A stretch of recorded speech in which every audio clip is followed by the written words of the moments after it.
Beloved of God, I am Latrell Miller Easterling, a Black adult female and the servant leader of the Baltimore, Washington, and Peninsula Delaware conferences, the birthplace of Methodism, as a plan developed during a historic meeting between Asbury and Koch at Barrett's Chapel, was birthed at the Christmas conference held at Lovely Lane Church in Baltimore, Maryland.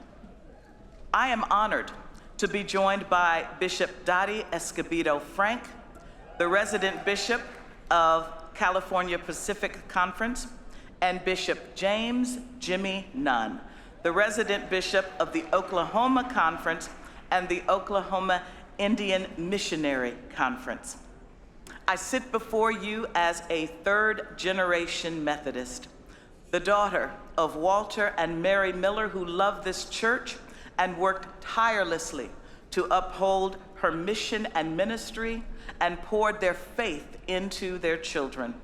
I am also the daughter of University United Methodist Church in Indianapolis, Indiana, where we were served by the Reverend George Rice and the Reverend Harry A. Coleman.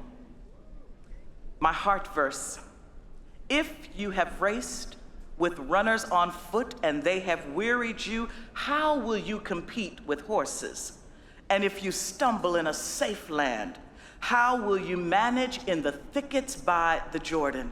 Jeremiah 12:5. Beloved, we have some significant work that we need to do this afternoon, so we need to stay the course. We need to be able to engage, and we need to be purposeful in the way that we manage our time together. Won't you join me in prayer? Gracious and loving God, we humble ourselves before you right now as your disciples, as your children, assembled under the banner of the United Methodist Church in this time of holy conferencing. Lead us as you always do. Lead us from death to life, from falsehood to truth. Lead us from despair to hope, from fear to trust. Lead us from hate to love, from war to peace. Let peace fill our lives. Let peace fill our world. Let peace fill our universe. Peace, peace, peace. And all those assembled say together, Amen. I'd like to, just for a moment before we come to our calendar item, which we will resume calendar item 463, I want to talk a moment about the way that we've been using Rule 23.8.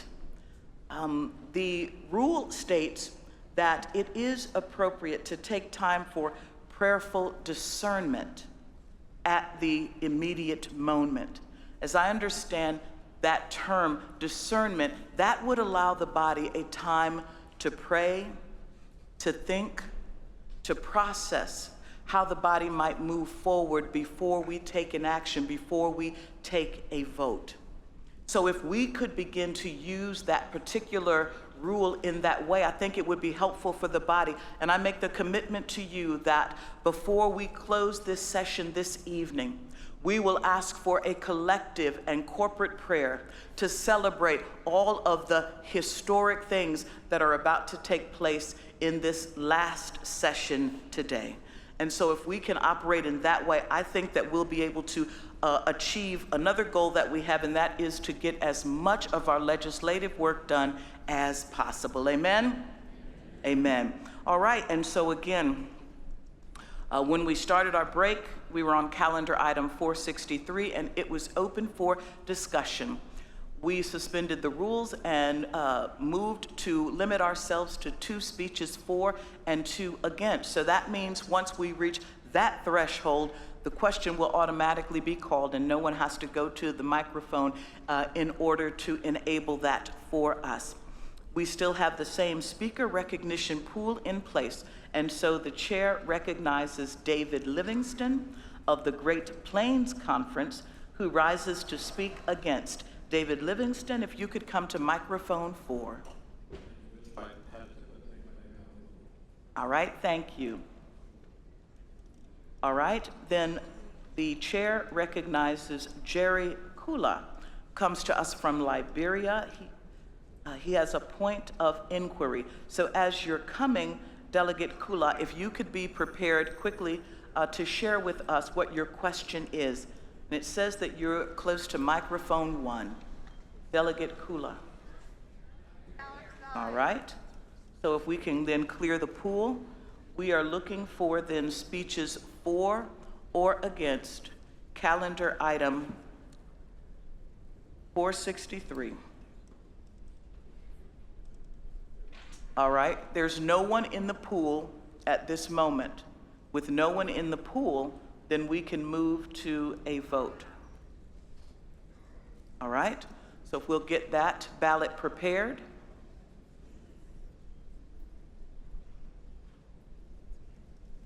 All right, the ballot is prepared, so you are voting on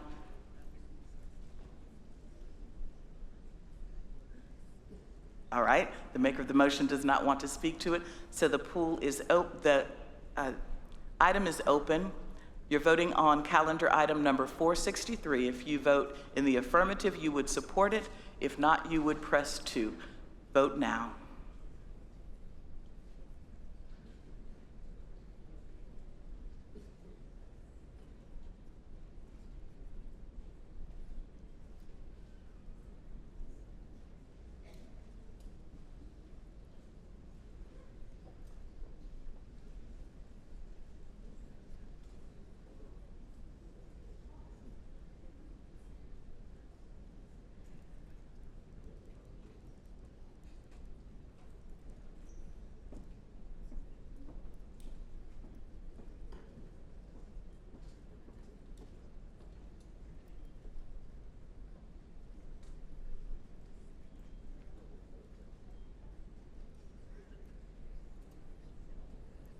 All right, I'm not seeing any flags.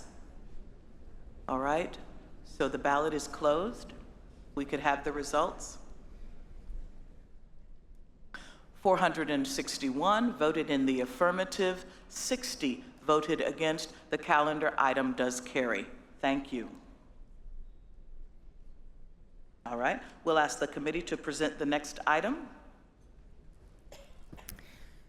The next calendar item before us is 468.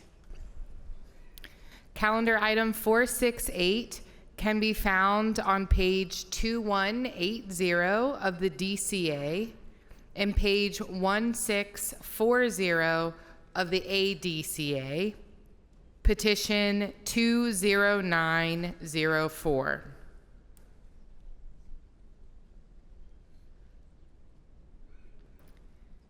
Bishop, the committee voted to adopt petition 20904. This petition adds language to paragraph 338.2A3 of the Book of Discipline, which seeks to clarify the voting process for approving less than full-time appointments. It ensures that those who consulted on a less than full-time appointment would not also vote on this matter in the clergy session. Bishop, I move that calendar item 468, petition 20904, be adopted.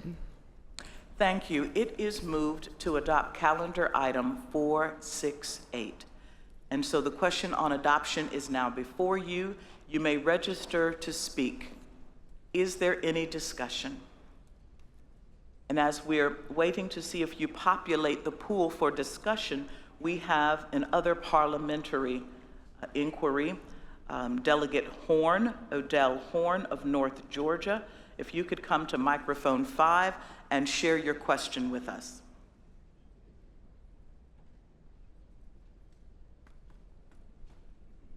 Bishop Miller Easterling, Odell Horn, North Georgia Conference late delegate. I just want to, at the most appropriate time, request a declaratory decision. That is in order.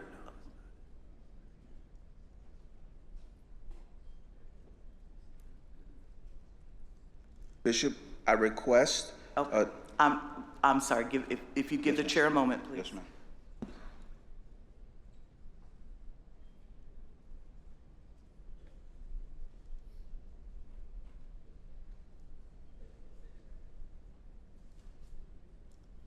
The chair apologizes. This is not an interrupting motion, but the chair will come back to you as soon as we conclude this calendar item. Duly noted. Thank you.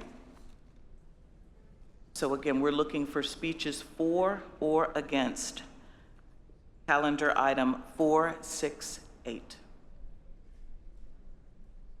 There's no one in the speaker recognition pool right now? All right. Seeing none, we will proceed to a vote. The motion requires a majority vote. The question is on the adoption of calendar item number 468. The ballot is open. If you affirm, press 1. If not, press 2. Please vote now.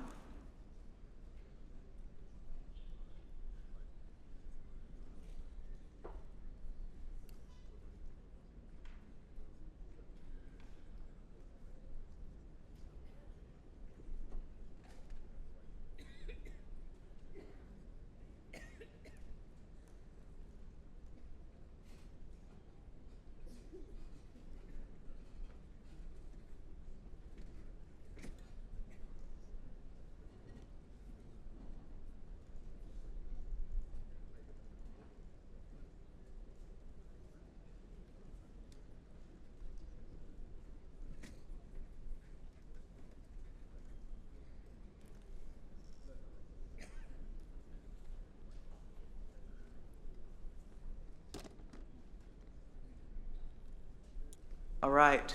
Everyone that wanted to cast a ballot been able to do so? All right, we'll close the ballot. We could have the results. All right. 492 voted in the affirmative, 86 voted against. Calendar item 468 carries. Come back. Oh, thank you. And so as promised, if we could have Delegate Odell Horn come back to microphone 5. You wanted to ask for a declaratory decision.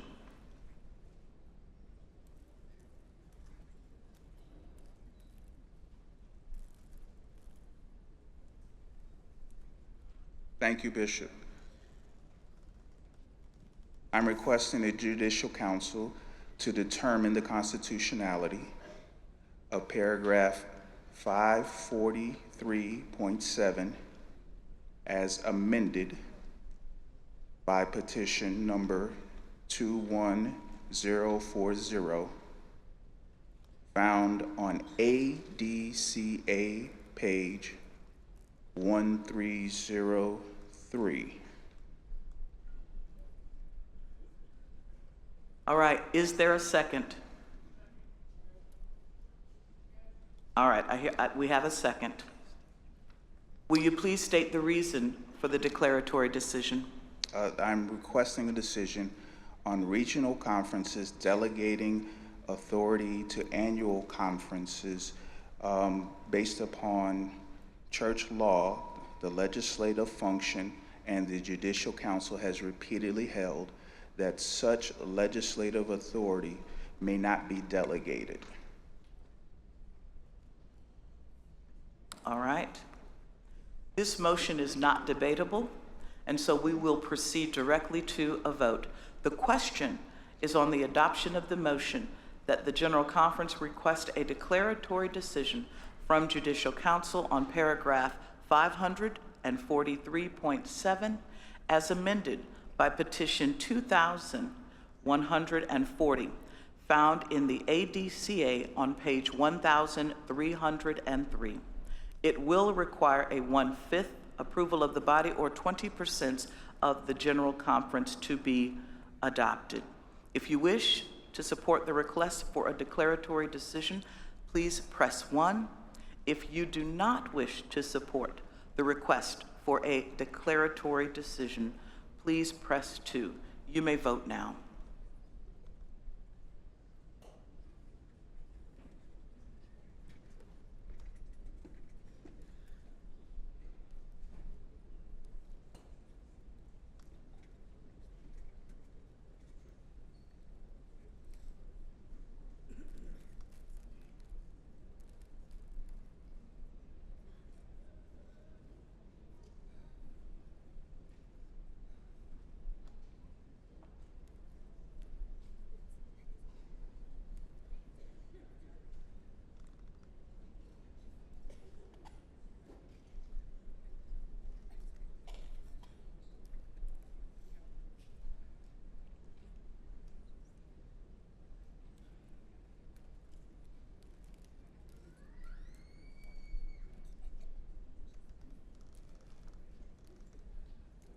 And we'll need to have that request in writing and brought to the dais, please.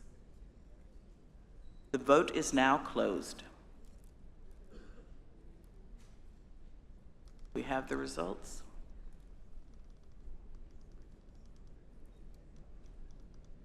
All right. At 238, affirmed, 361 did not, but as it required a 1/5 vote in the affirmative, the motion is adopted. And again, if we could please have that brought to the table in writing, we would appreciate it. And so we'll return to the committee for the next item.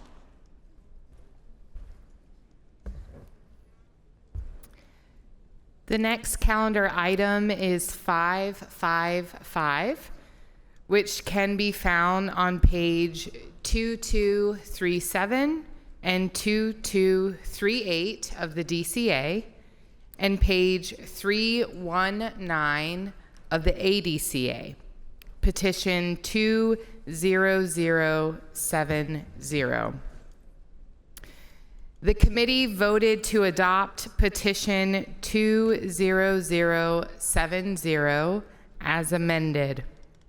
This petition, as amended, seeks to clarify the approving bodies for theological education within our worldwide church. Bishop, I move that calendar item 555, petition 20070 be adopted. Thank you. It is moved to adopt calendar item number 555. The question is on the adoption of that item. You may now register to speak. Is there any discussion?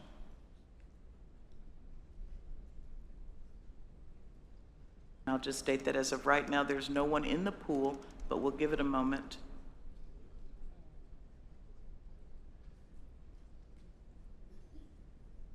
Right, seeing no flags. Oh, all right. So we have a point of inquiry. Delegate Jay Horton of North Georgia, a point of inquiry. If you could come to microphone 5 and share your question. That's just fine, thank you.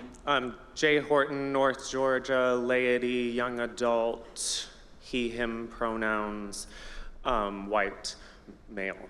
My question is actually the poll wasn't open on the last declaratory decision vote, and because that is a request for upon ratification of constitutional amendments, how does the Judicial Council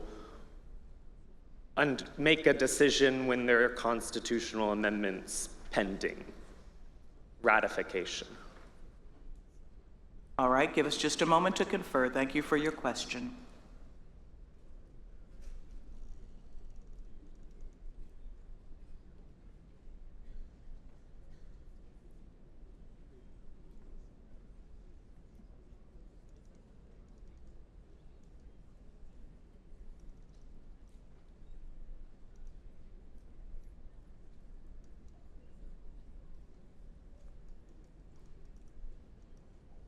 All right. Delegate Horton, if you will restate your question, please.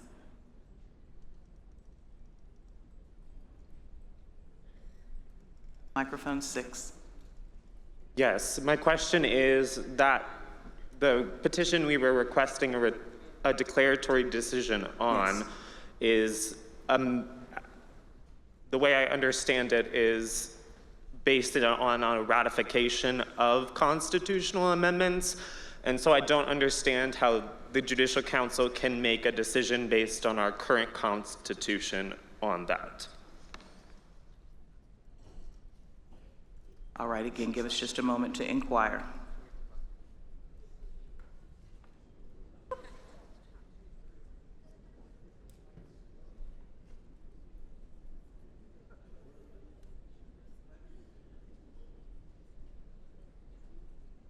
All right, and so the chair will share that. So when you first asked the question, you asked about why the pool wasn't open, and a motion for declaratory decision is non-debatable. So the pool, it was appropriate not to have the pool open. With respect to whether or not this could be sent to Judicial Council, the General Conference can put any matter that it wants before the Judicial Council. They will determine whether or not they have jurisdiction, and they will guide us on their discernment with respect to that particular question. So the chair rules that it was in order for it to go to Judicial Council. Thank you. Thank you.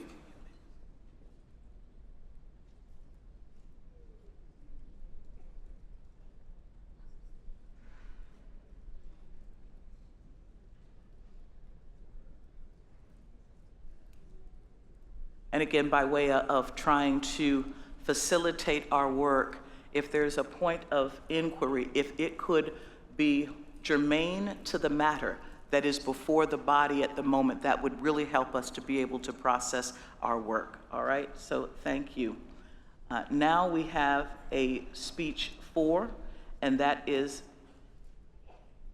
Delegate Cindy Johnson from Rio, Texas. If you could come to microphone 1. This is a speech 4.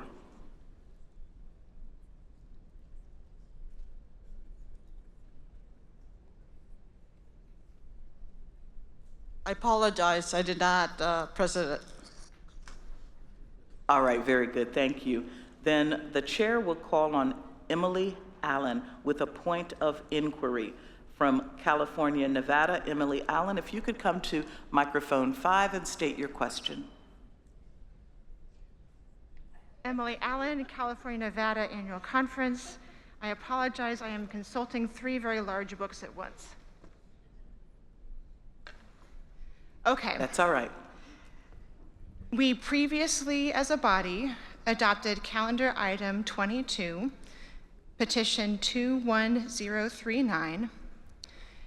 Included in that item were amendments to constitutional paragraph 35, which is now currently under discussion. My question is, what is the effect of approving the current petition on the action we have already taken?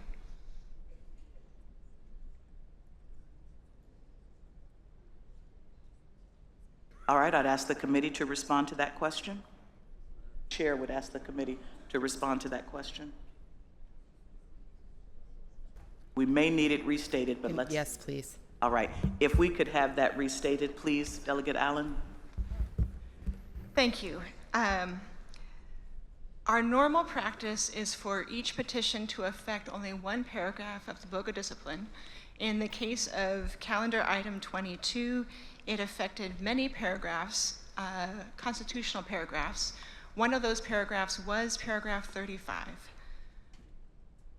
Some of the changes to that paragraph are similar to what this petition addresses, but the wording is not exactly the same, and so my question is, if the current petition under discussion is adopted by this body, what is the effect that that has on the work we have already passed on calendar item 22?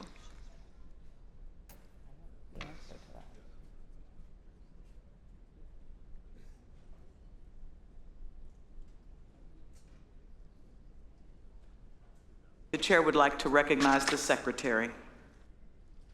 In consultation with the Committee on Correlation and Editorial Revision, the word I'm getting from the person who is tracking that legislation is that it is not in conflict and it expands the understanding of that paragraph. Thank you.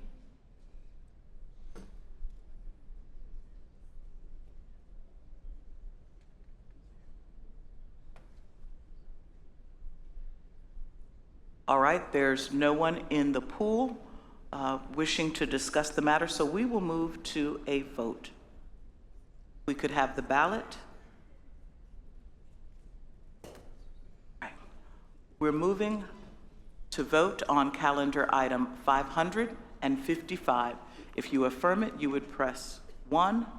If you do not, press 2.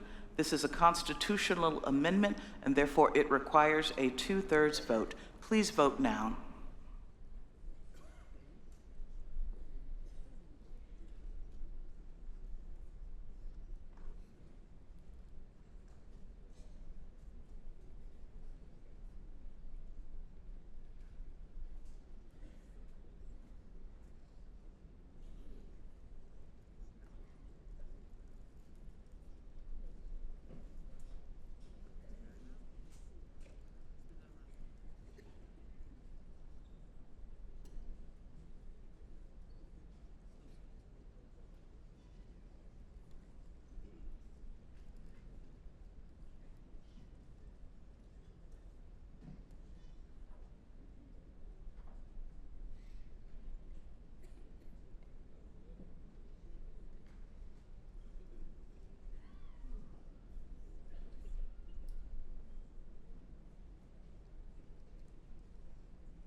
All right, believing that everyone that wanted to cast a vote has done so, the ballot is now closed.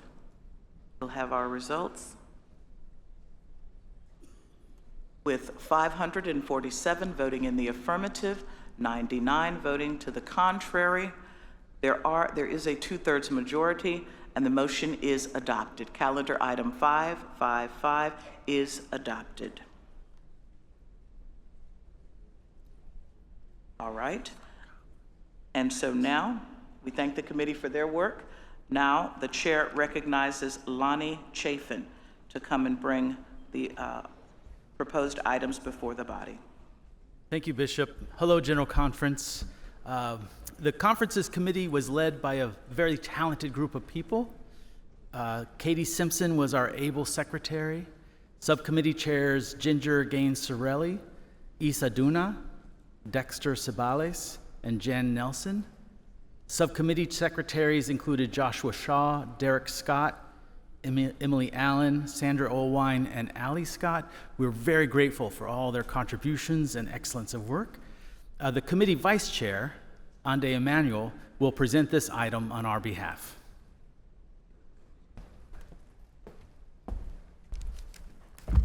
Bishop, my name is Reverend Ande Emanuel, clergy delegate from Southern Nigeria Annual Conference. Our next item is petition 444, found in page 2177 of the DCA. Item number 444 on page 2177. This petition ensures voting rights for retired deaconesses and home missioners. Deaconesses and home missioners is a lay order in the United Methodist Church called to a lifetime of commitment to love, justice, and service in the United Methodist Church. Bishops appoint deaconesses and home missioners each year at annual conference. The change to paragraph 3.2 made in this petition remove the word active under episcopal appointment to allow for retired deaconesses and home missioners to vote at the annual conference in the same manner as the retired elders and deacons. Bishop, I move for the adoption of the calendar item 444. Thank you. It is moved to adopt calendar item 444. You may register to speak now. Is there any discussion? All right. The chair would like to recognize Gail Douglas Boykin with a speech 4 from New York at microphone 3.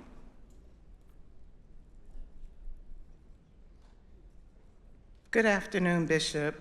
Deaconess, afternoon. Gail Douglas Boykin, New York Conference, laity, deaconess, and just got to catch my breath here for a moment. Black female deaconess. I rise to support this petition. The order of deaconesses and home missioners is defined by our Book of Discipline in paragraph 1914, are consecrated to a lifetime work of love, service, and justice. As a consecrated order, as you experienced in Monday's consecration service, we become part of the global diaconia in ecumenical community with other similar orders. To reiterate, this is a lifelong consecration. As consecrated persons, we are commissioned to serve in an assignment by an annual conference under episcopal appointment. Like our ordained order of elders and deacons, deaconesses and home missioners are affirmed into the missional actions in our church in a lifetime call. However, unlike elders and deacons, we currently do not have the right of annual conference vote after we retire from active service. This seriously harms the missional and prophetic voice of our church because the service and work of deaconesses and home missioners is so often situated in the margins and brokenness of our world. Retired deaconesses and home missioners bring vast experience and deeply significant theological perspective to our connectional life. Without voice in retirement, we lose their critical voice. Therefore, it is the request of the Order of Deaconess Home Missioners to allow voting rights of this group of retired laity. I support this petition. Thank you. Yes, ma'am. Thank you very much. That was a speech 4. The chair will recognize Jorgen Thorup from Denmark at microphone 2. That will be a speech against. Jorgen Thorup, microphone 2. Thank you. My name is Jorgen Thorup, Denmark Annual Conference. I'm speaking against.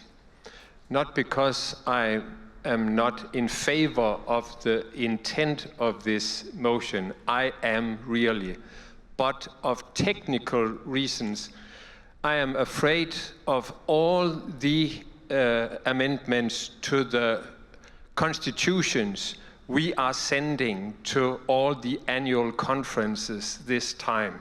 We have so many changes of the constitutions, and I am afraid that we are giving the annual conferences a task they cannot overlook.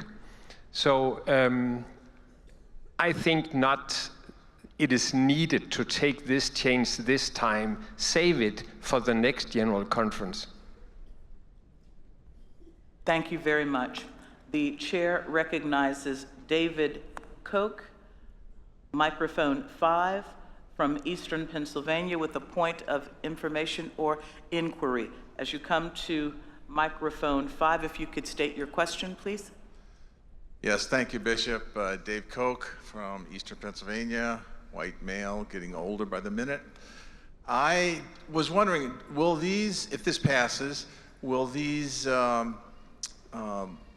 deaconesses and home missioners be considered equalizing lay delegates then and reduce that number?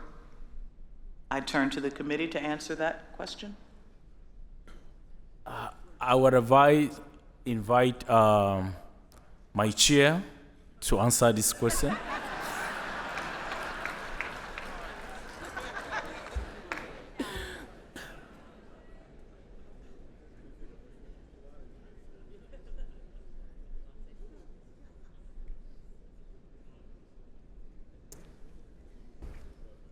Thank you, Ande, for this opportunity. So they're not equalizing. So the equalizing would not be, they would not be counted in the equalizing functions that annual conferences do in setting membership at the conference, to our understanding. All right, thank you. The chair recognizes Taylor first from the Rio, Texas conference, a point of information or inquiry. So Delegate First, as you approach microphone 1, if you could have your question prepared. Taylor First, Rio, Texas conference, clergy, white, adult, female, she, her pronouns. I had the same question. I'm not sure that I feel like it really got answered, because I'm not sure how we account for, you can't add more clergy members. And so if these are not taking the spots of equalizing lay delegate positions, then I'm not sure how we come up with more clergy to equalize that. The chair returns to the committee to respond to that.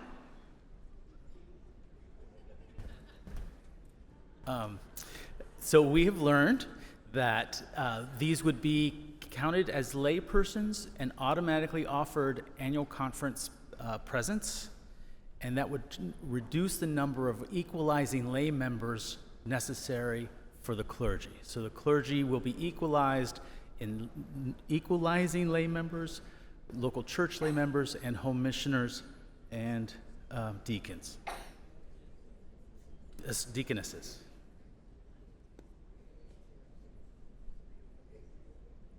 All right, thank you. The chair recognizes Paul Katoka for an amendment.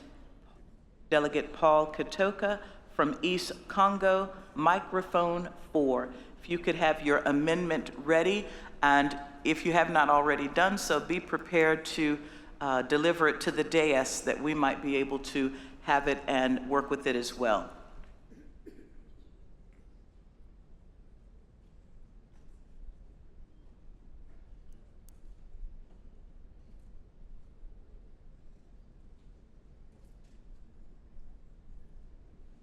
Merci, évêque, pour la parole. Thank you, Bishop, for granting me the authority to speak. I do not have an amendment, but I wanted to speak as a motion against, so I pushed on amendment. I'm sorry. Hates to interrupt you, but a motion to amend takes precedence over other individuals who were in the speaker pool, and that's why the chair recognized you. Thank you. So we have a speech for and a speech against. The last was a speech against. The chair recognizes Nate Nims from Iowa, microphone 5. Delegate Nate Nims, a speech for microphone 5. Thank you, Bishop. Nate Nims, clergy, Iowa, white male, he, him, his, and for full disclosure, my spouse, Irene Damaris, is a deaconess. Thank you for cheering for her. I get that a lot at this conference because most folks here know her a lot better than me. My spouse, Irene, has an MDiv, and in addition to that has gone through the discernment process with deaconesses and home missioners, in addition to other educational requirements that come before they are commissioned for their work. Their work, as was said before, is for a lifetime, and previously they did have lifetime voting rights. This reaffirms what they once had and lost, and so I hope that you would support it. Thank you. That was a speech for, so we've had 2 speeches for, and the chair will recognize Jethro Mayombe from South Congo. If you could come to microphone 2. Delegate Jethro Mayombe, microphone 2 with a speech against.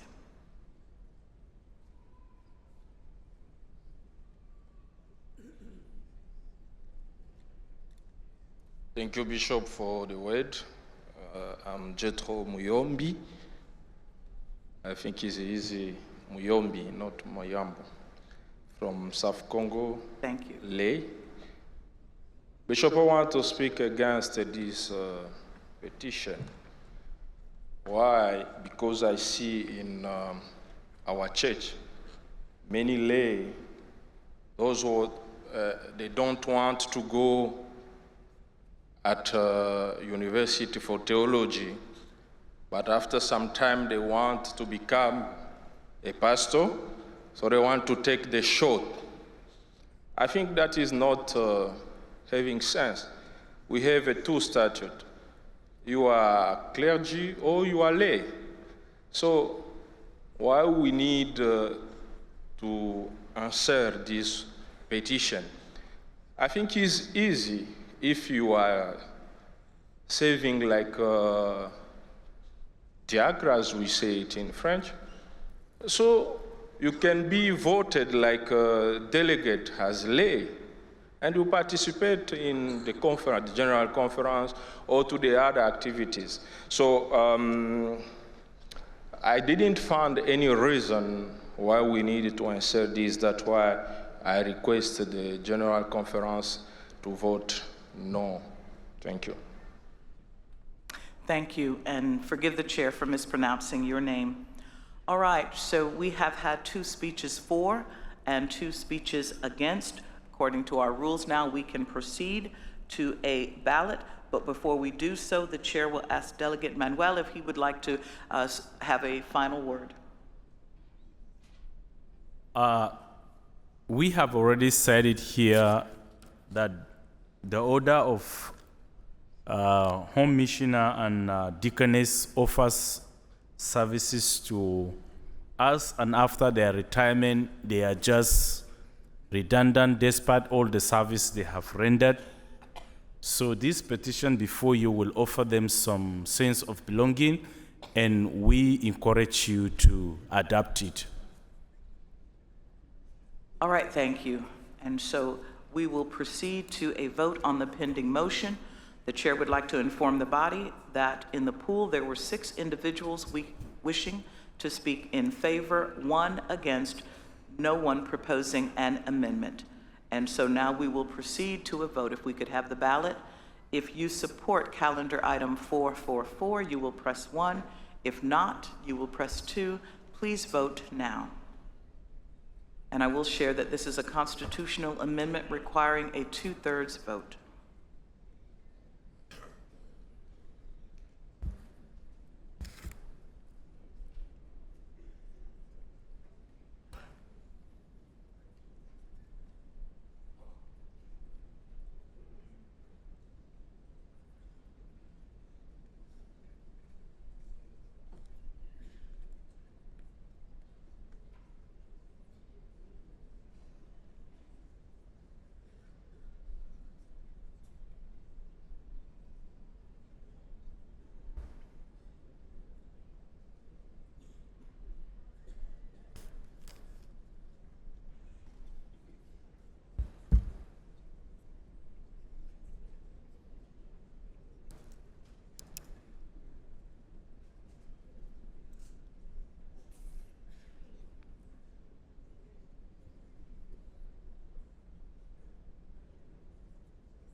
All right, not seeing any flags. I believe everyone that has wanted to vote has had the opportunity to do so.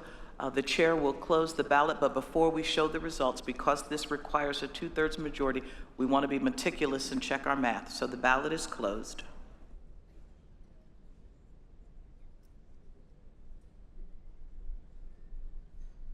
All right, if we could have the results.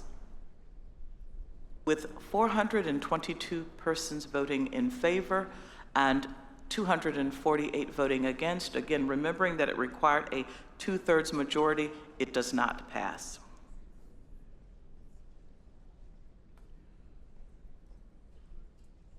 The chair will now recognize and thank the committee for your work. Thank you very much.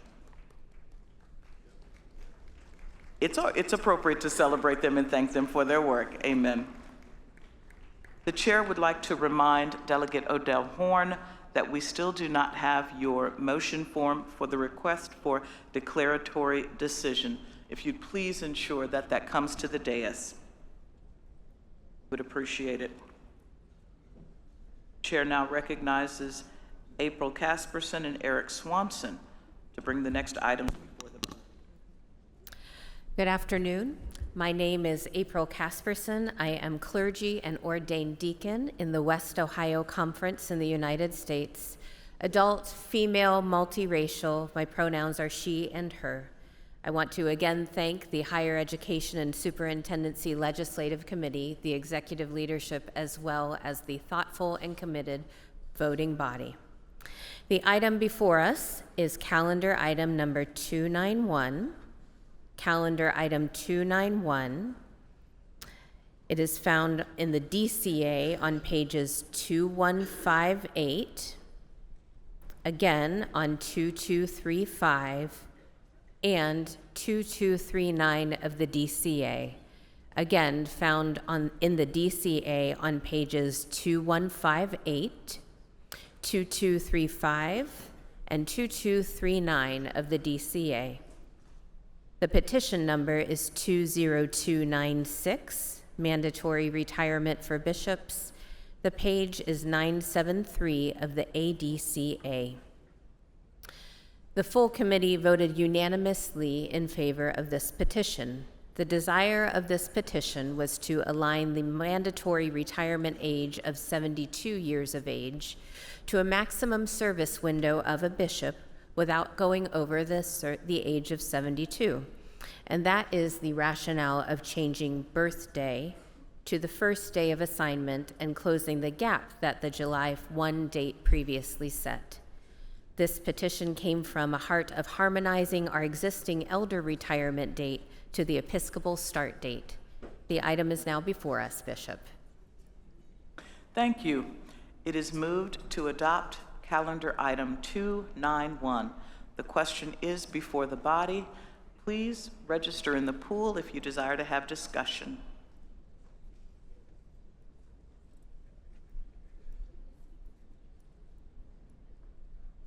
Seeing no flags and seeing no names in the pool, then we will now proceed to a vote on calendar item 291. If you support calendar item 291, mandatory retirement for bishops, you would vote in the affirmative by pressing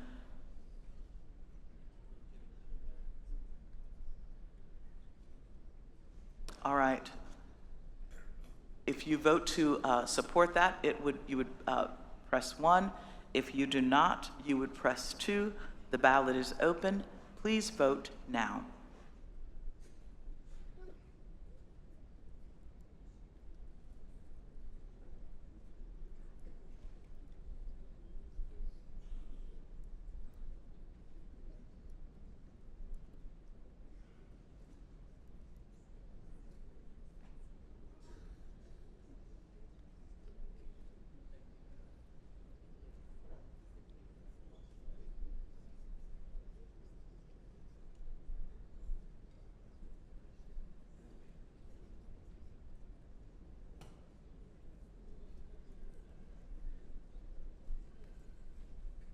All right, we have a flag in section B. I think I see someone moving to come and respond to that.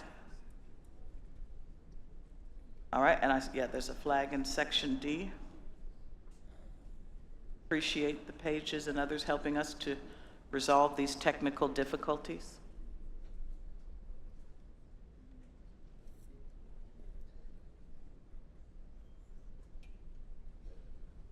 All right, not seeing any other flags. The ballot will close. May we have the results? With 617 voting in the affirmative and 56 in the negative, calendar item 291 is adopted. Thank you. We return to the committee.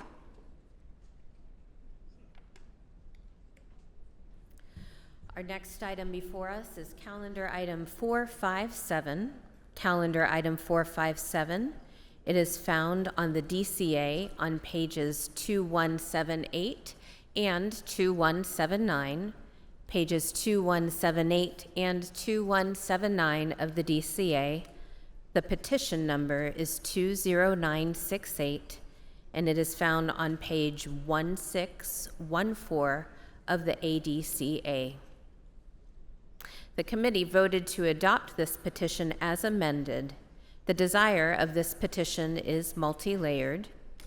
As we continue to hear the financial complexities with the Episcopal Fund, being able to limit the lifetime service of the episcopacy could be a means of assisting to sustain the Episcopal Fund, especially in seasons of numeric reduction. Additionally, in our discussion, the committee was provided with some correlations of these types of service term limitations that already exist in our connections in the central conferences.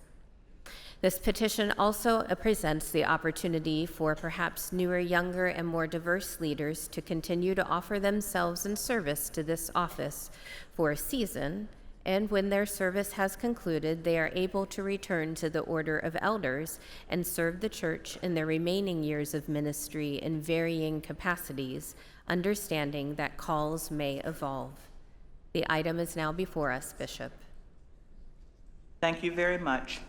It is moved to adopt calendar item 457. The question is on that adoption. You may now register for discussion. All right. The chair would recognize Sarah Schlickert for other parliamentary inquiry. Sarah Schlickert, Baltimore, Washington Conference, microphone 6. Good afternoon, Bishop. Good afternoon. Sarah Schlickert, Baltimore, Washington Conference, female, white, adult. I would move that we refer this petition to the Interjurisdictional Episcopacy Committee. All right, a motion to refer is in order. Is there a second? All right, there's a second. You may speak to it. May I speak to it? This is an important topic that the General Conference has addressed before, and in 2016, there was a petition around term limits that did not meet the 2/3 threshold, but did receive a majority.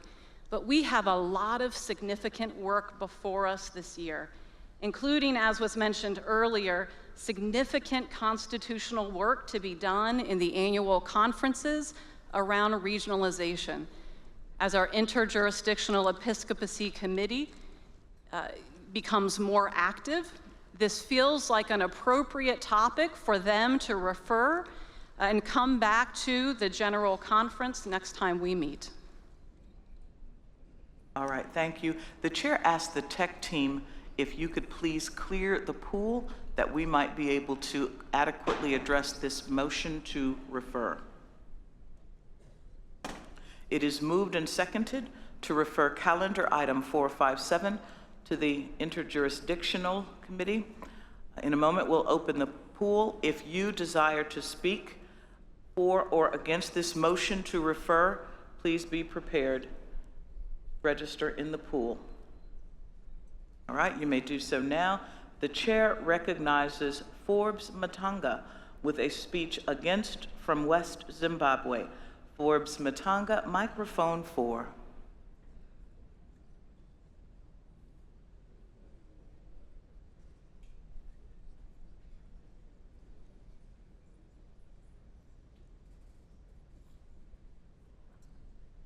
Bishop, if microphone 6 is okay?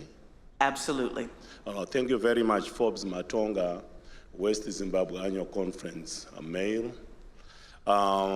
It's just to remind the move of the motion that the United Methodist is global. And therefore, this issue is affecting the whole connection, not just the US. So referring it to the interjurisdictional is ignoring the other parts of the connection. So I vote not to support this. Thank you.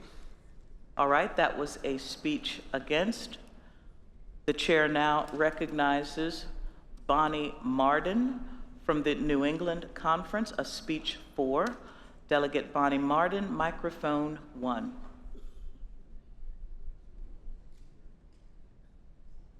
Bonnie Marden, New England Conference, lay, Anglo woman.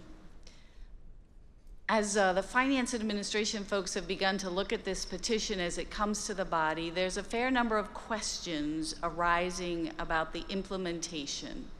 And so I rise to support the recommendation for referral because we're not clear about some of the implications and consequences of trying to implement this as it is currently presented. So I strongly urge the body, knowing that term episcopacy is something that is likely on the horizon, but that we spend some time figuring out how to do it well, so we then don't end up with more complexities that we have to figure out how to unravel. So encouraging us to take the time to look at it and answer some of the questions that have already surfaced as people have looked at the petition as it's currently written. All right, thank you. That has been 2 speeches for and 1 against. The chair recognizes Jeffrey Kwan with a speech against. Jeffrey Kwan of the California-Nevada Conference, microphone 5. Bishop Jeffrey Kwan, California-Nevada Conference, clergy, older adult. As previous speakers have stated, this matter has been not only on the horizon, this matter has been with us for a long time. And the matter of term episcopacy in the United States, and it is about time that we take action on this. And because there are constitutional implications, it cannot be implemented at this year's jurisdictional conference. But if we do not vote on this and delay this as a referral, we are going to defer this again for another quadrennium. So I urge this conference to take action on this right now. All right, thank you. So we've had 2 speeches for and 2 against. According to our rule, now we move immediately to a vote. You're voting on the motion to refer calendar item 457 to the Interjurisdictional Committee on the Episcopacy. If you would vote to support that motion to refer, you would press 1. If you do not support that motion to refer, you would press 2. The chair will just advise you that there were 2 persons in the pool to speak in favor, 0 against. You may vote now.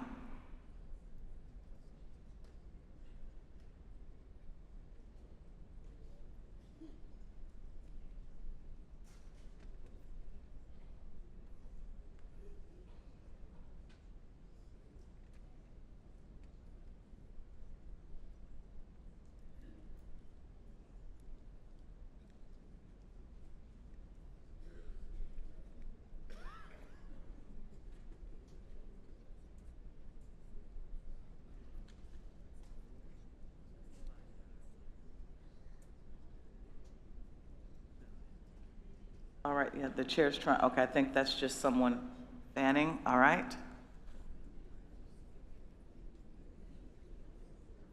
All right, seeing no flags, we'll close the ballot. Oh, I'm sorry, there's a flag. All right. All right, let's go ahead and have the result of the ballot. All right. With 284 voting in the affirmative and 390 voting against, it does not carry. The motion to refer does not carry. So we return to the main motion. And the previous speaker recognition pool, again, we're on calendar item 457. We had had no speeches for or against.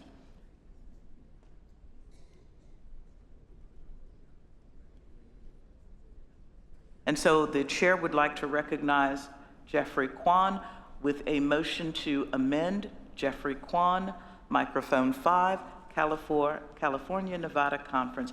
If you could have your motion to amend prepared also in writing and make sure that the dais receives a copy of that. Bishop Jeffrey Kwan, California-Nevada Conference clergy, older adult. I move to amend toward the end of the paragraph 50, in the section that begins with all bishops elected prior to 2024 shall continue to be entitled to their tenure as bishop specified in the Book of Discipline at their election, relevant Central Conference rules, and other church law.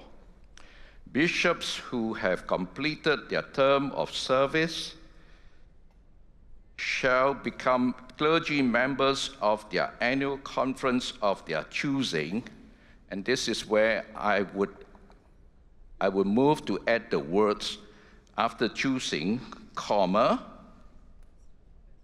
with the consent of the bishop of the said annual conference in consultation with the board of ordained ministry, comma, and follow with the words that are printed. All right. Again, if we could have a copy of that written amendment to the dais. Is there a second to that amendment? All right. The chair has heard a second. You may speak to it.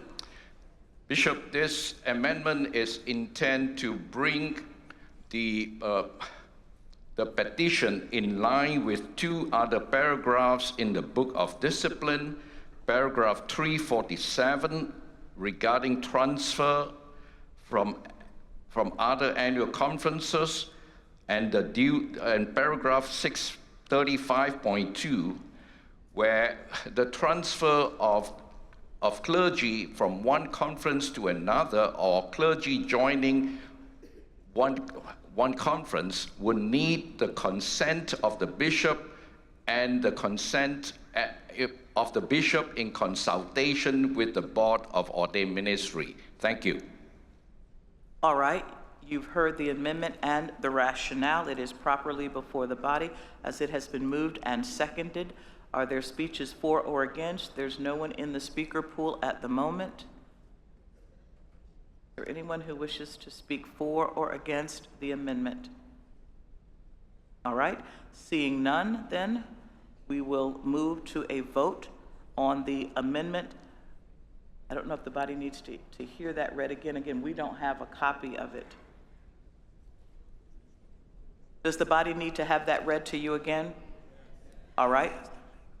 If we could have the maker of the motion to read your amendment again, and then again, make sure you present a copy of that to the dais.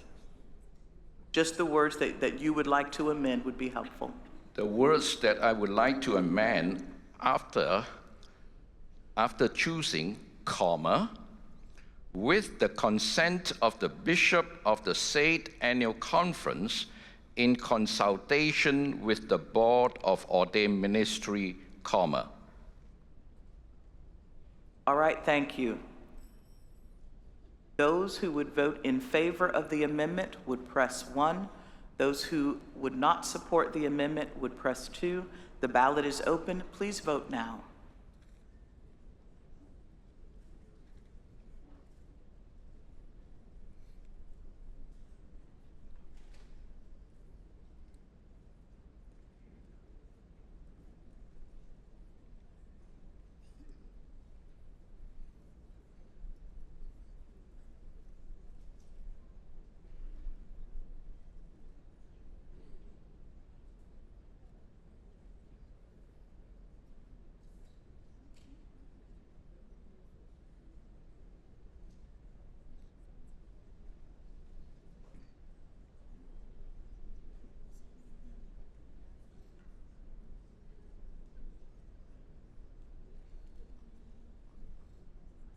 All right, not seeing any flags.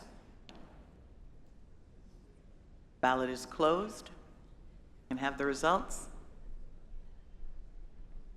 With 459 voting in the affirmative, 188 voting to the contrary, the amendment does pass. And so now we will return to the main motion as amended. The main motion as amended. May we have a new speaker pool so that we can return to perfecting this motion as amended. All right. The chair sees another amendment. Microphone 6, Sarah Schlickert from the Baltimore-Washington Conference. A motion to amend. Again, the chair would respectfully ask that all those who are making amendments, please ensure that the secretary has a copy of those so that they can be duly processed. Sarah Schlickert, please. Thank you, Bishop. Sarah Schlickert, Baltimore-Washington Conference, female, white, adult. I move that we amend the motion in the second paragraph by striking the sentence, "In rare circumstances of missional need, upon the recommendation of the Jurisdictional Committee on Episcopacy and in consultation with the bishop, 4 years may be added by re-election of the Jurisdictional Conference," and instead, in its place, these words, "Bishops may serve additional terms of 8 years by re-election of the Jurisdictional Conference." All right, you've heard the amendment. Is there a second? There is a second. You may speak to it. Thank you, Bishop. I understand many of the arguments that folks have shared with me around term limits. I believe that having terms without limits gives us the greatest flexibility. It leaves discretion to the jurisdictional conference for their missional needs, and it allows persons who are serving or considering to serve as bishops the flexibility of determining that they no longer, as elders serving in that role, want to continue serving. And so I believe it gives us the greatest flexibility. It is a model that comes out of our own tradition. My family comes out of the Evangelical United Brethren tradition, which had term episcopacy without limits. I understand that incumbency is a powerful force, and I think that it should be difficult to remove bishops because I think that there is important wisdom that comes with experience, and I believe it should be up to the conferences, the jurisdictional conferences, to determine how they would like to fill their episcopal roles. Thank you. Thank you. All right.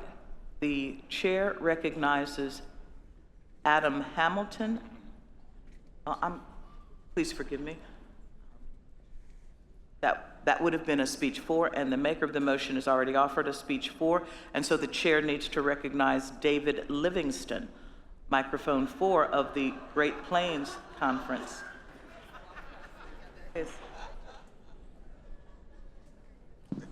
Thank you, Bishop, I think, although I don't know, in our delegation. David Livingston, clergy, Great Plains, white male. I'd speak against this. My concern is that this is an amendment on paragraph 50, and this amendment to the potential constitutional amendment, that the fact that we've had a couple of amendments here indicates that we're not probably all of one mind. We're starting to do some legislation on the floor, and this constitutional amendment is to the same paragraph or one of the paragraphs that we also have an amendment to in the first worldwide regionalization plan that we've passed. So what we're asking is for all of our conferences to make a decision about worldwide regionalization, and then at the same time to parse through this paragraph, which now on the floor we're amending it as well. It's ripe for confusion, and confusion generally leads to votes against. And I'm concerned about that for this specific amendment to the petition, as well as for the petition as a whole. All right, thank you. The chair recognizes Delegate Lydia Munoz, microphone 5, Eastern Pennsylvania, with a point of inquiry or information. Delegate Munoz, if you could come with your question, please. Thank you, Bishop. Lydia Munoz, clergy, Eastern Pennsylvania Conference, Latina, ella, her. I'm wondering if I could ask for an analysis of the cost difference between the times of service, like if it's 8 or 12. I'm really confused, and I'd really like to see some numbers on what the difference that would mean, or the impact of that to our jurisdiction. Okay, so the chair apologizes, but we're on the amendment, and I don't believe, the chair does not believe that that's a question that's germane to the amendment. Okay. All right, but the delegate may re-ask that when we return to the main motion, because the chair believes that's more germane to the main motion. Thank you. Thank you. All right. So we have, the chair recognizes another point of information or inquiry.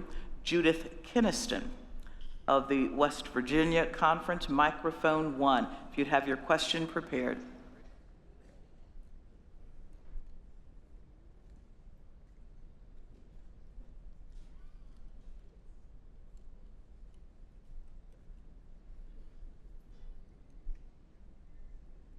Bishop Judy Kenniston, West Virginia Conference laity.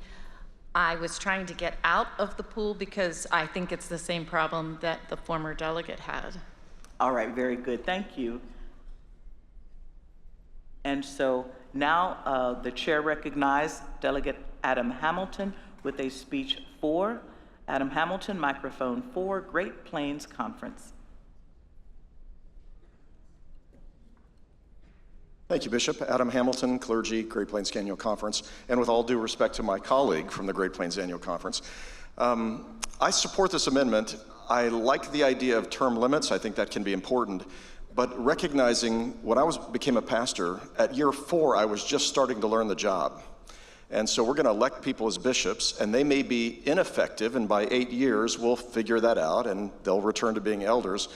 But if they are effective, their effectiveness, I would hope that we would recognize that effectiveness and say, this is a really great bishop, and we need them. They are gifted for this and called for this, and they can be effective in another annual conference, as opposed to being required to return them to being elders. So I think some of our very effective bishops should, I've thought of over the years, been really effective in a second annual conference. I think we need to keep that as an option. The jurisdictional conferences will still be electing, so they can decide this is a bishop who would be best returned to the local church, but here's a bishop we really need for such a time as this somewhere else. This amendment allows us, it doesn't tie our hands, and allows us to be able to vote and re-elect a bishop. So I support the amendment. All right, thank you very much. That's 2 speeches for and 1 against. And so the chair recognizes Frederick Brewington with a speech against, microphone 3, the New York Conference. And I would ask the maker of the amendment to be prepared to read it to the body again after Delegate Brewington finishes, because we will be at our speech maximum. Good afternoon, Bishop. Fred Brewington, New York Annual Conference, African American male, older adult, straight. While I respect my brother, Jeffrey Kwan, I have to disagree with him. We are at a point now where we have done some incredible work. We have things before us from the Jurisdictional Study Committee. We have regionalism before us, and all of the intricacies of what deals with our episcopacy is intertwined within those pieces of legislation throughout. The Interjurisdictional Committee on the Episcopacy has a monumental task to deal with in caring for our episcopacy, and that's important. I think at this time, we need to make sure that we don't choke by trying to take 2 big bites, and that we need to take small bites, do the work that we've laid before ourselves now, and set that up so that we can know where we're going to land after we deal with regionalism, because the issues of jurisdictions and the episcopacy may very well need to be answered in a different way in a very short period of time. So I'm going to ask my sibling delegates in this situation not to dismiss this issue, but to look at it as one that needs to be dealt with in a careful way. And I define careful as 2 words, care and full of care. Because we're not just dealing with an office. We are dealing with the people in that office, their livelihoods, and the process as it affects us as a church that now is moving forward. We have hit the runway and we're about to take off. We don't need to catch any flat tires. Thank you. That concludes our speeches. The chair would ask the secretary to read the amendment. Thank you, Bishop. On page 2179, in the left column, strike the words, "in rare circumstances of missional need, upon the recommendation of the Jurisdictional Committee on Episcopacy and in consultation with the bishop, 4 years may be added by re-election of the Jurisdictional Conference." Replace that text which has been stricken with these words: "Bishops may serve additional terms of 8 years by re-election by the Jurisdictional Conference." All right, thank you. We will proceed to a vote. The chair will share with the body that in the pool there was one person who wished to speak in favor, one who wished to speak against, and 0 amendments. And so if you would support the amendment to calendar item 457, you would press 1 to vote yes. If you do not support that amendment, you would vote no by pressing 2. Please vote now.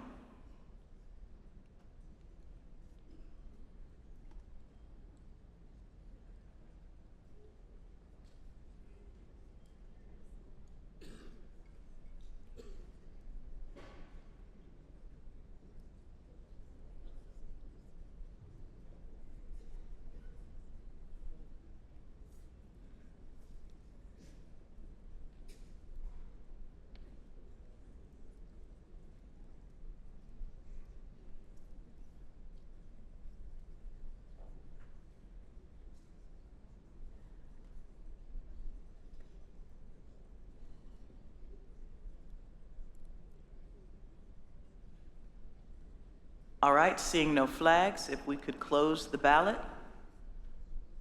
have our results. With 457 voting in the affirmative, 208 voting in the negative, the amendment does carry. So now we are back on calendar item 457 as amended. We had no votes for or against. The chair recognizes Robert Amundson. Robert Amundson, microphone 5, Redbird Missionary Conference, with a point of information or inquiry. If you could have your question prepared.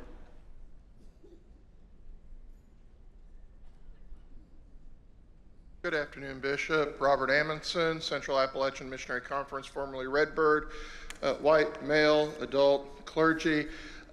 Just had an inquiry. In light of the declaratory decision earlier today about bishops and retired bishops, if this were to happen and there were term limits, would those who termed out still be recognized as bishops and required to attend those meetings at the cost of the general church? That was my inquiry. All right, the chair turns to the committee to respond. I'll invite one of our subcommittee chairs, Eric Swanson, to respond to your inquiry.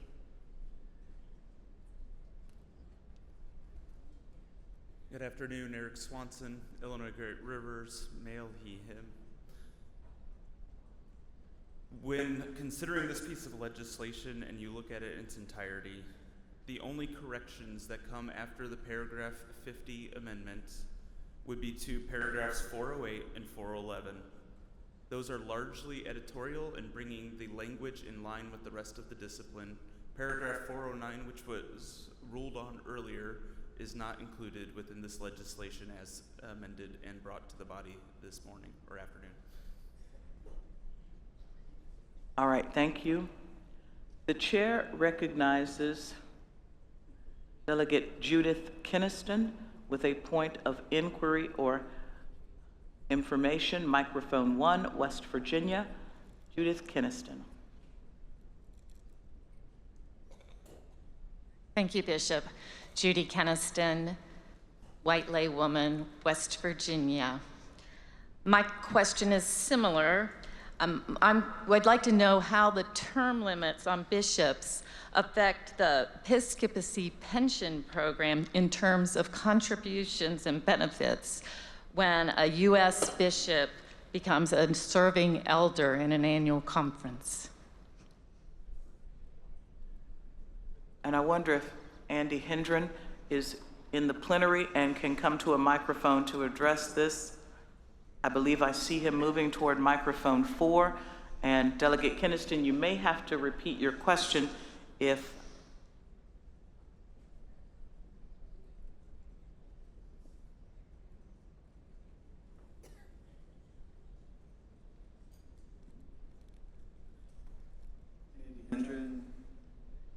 male, straight, adult, General Secretary, Westpath, Benefits and Investments.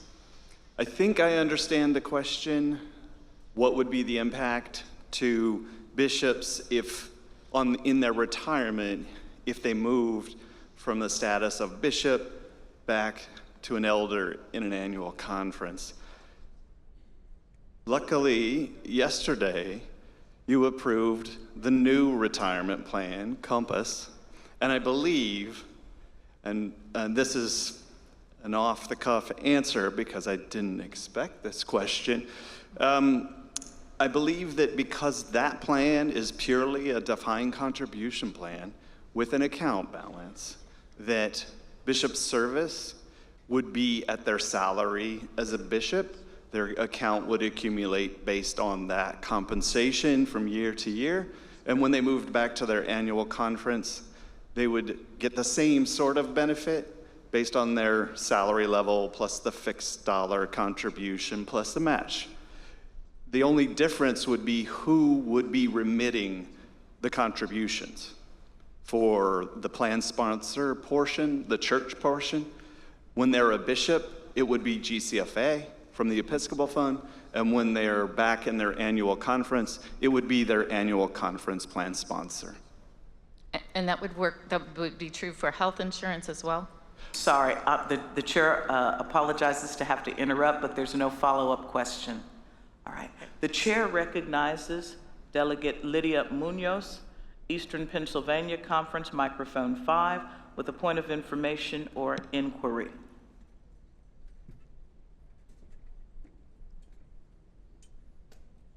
Lydia Munoz, Eastern Pennsylvania Conference, clergy, ella and her. I guess I need a, I would like to request if somebody could answer the question about the analysis done on the cost or the impact that it would have on jurisdictions. And if I may, can I ask a second question? No, the chair has entertained your first question with respect to the impact on jurisdictions, the cost of the bishops and the impact on jurisdictions. Did the chair hear that correctly? Yes. I'm going to turn to the committee.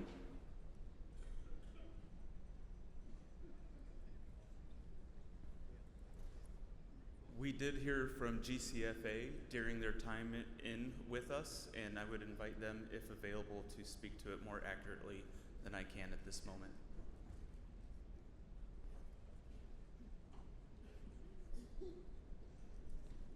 Is General Secretary Kumar present to be able to address that? Yes, Bishop. All right, please proceed. Microphone 6. Thank you. At this point of time, Bishop, we are not able to estimate if there is any significant savings or increase in the Episcopal Fund, Bishop. All right, thank you. The chair recognizes Alex Shanks, microphone 2 from the Florida Conference with other parliamentary. Alex Shanks, microphone 2.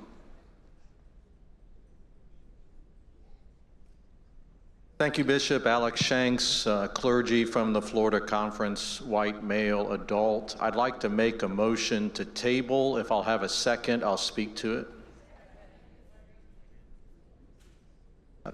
Bishop, can I speak to the motion to table?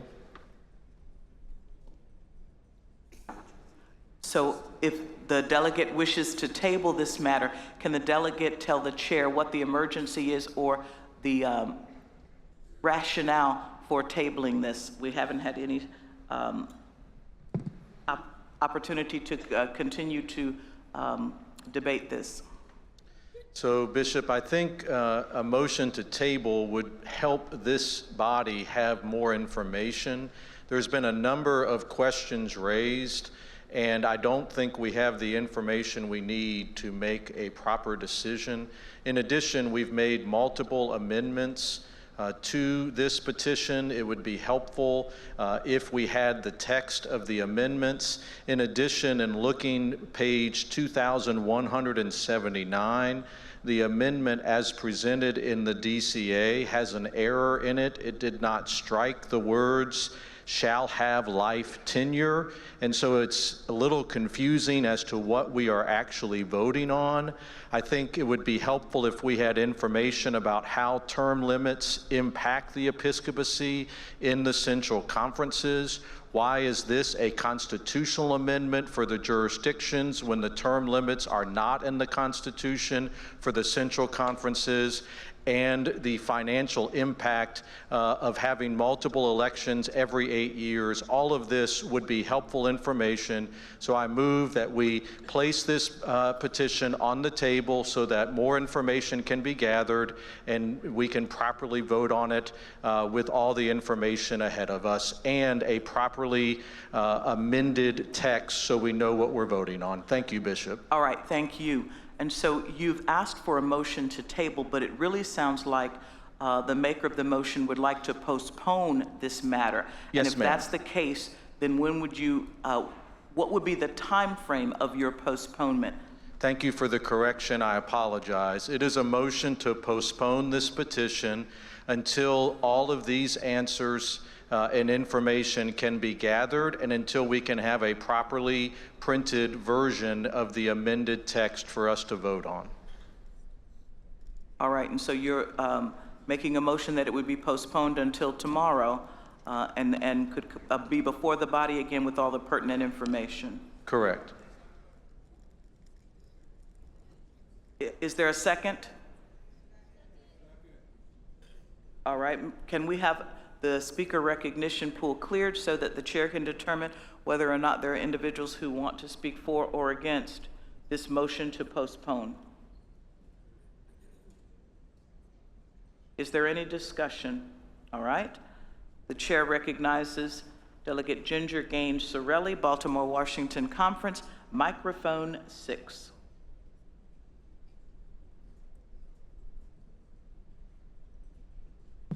Hello, Bishop. Ginger Gaines Sorelli, clergy, Baltimore, Washington Conference, white, cisgender woman.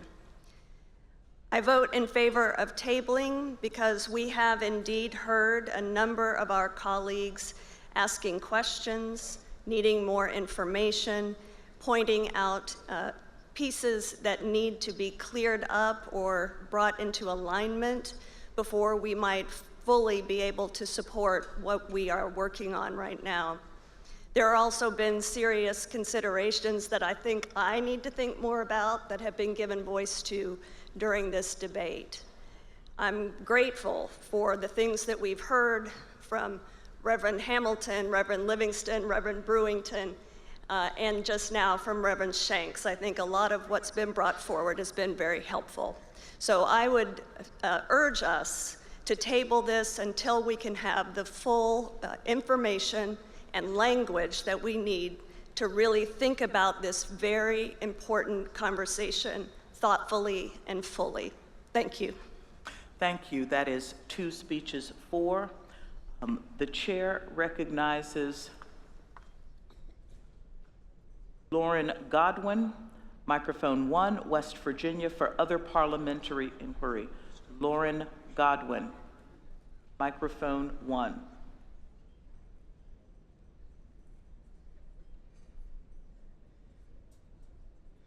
Thank you, Bishop Lauren Godwin. Clergy, white woman from West Virginia. And I might need a little help, but I believe if we're going to honor what Alex Shanks was asking us to do, we might need to suspend our rules to fix the time for printing for the ADCA, or the DCA for tomorrow. All right, just a second.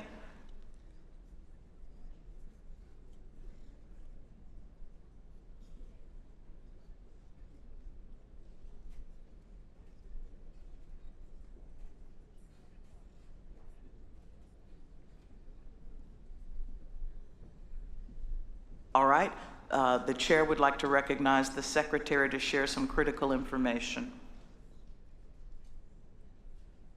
We will be happy to consult with the editors of the Daily Christian Advocate. However, there is a print deadline at the printer that if we do not make that print deadline, you may not have a Daily Christian Advocate tomorrow. It has to be translated into the French, the Portuguese, and the Kiswahili, and we have to get it to the printers in time for them to turn it around. We will be happy to ask if there is any leeway at this moment, but just because we would like to do that doesn't mean it can physically be done. All right, and so hearing that, the chair would like to just take a moment so that that phone call can actually be made so that the body has the information it needs to determine whether it wants to vote for or against this motion to postpone. So please don't leave your seats, but just give us a moment to make that call.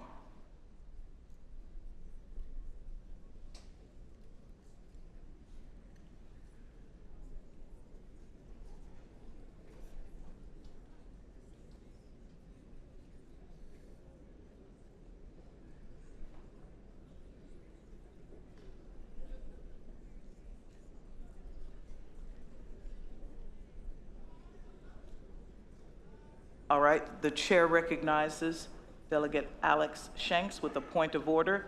Delegate Alex Shank with a point of order. If you would come to the microphone two and state what rule you think we're violating.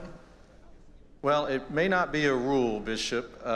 My concern is when you asked me when I thought it could come off the table, my answer to you was when all of this information could be gathered and presented back and the text could be properly printed and be before us. I'm not sure that will be before tomorrow. And so if it makes more sense, I can alter my motion, but I'm not sure that we will have it all together by tomorrow. So that's my concern.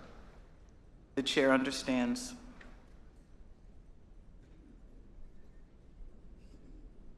If it would be in order, I could change my motion to postpone indefinitely or postpone to the next general conference if that would be more properly before us because of the amount of information that is needed.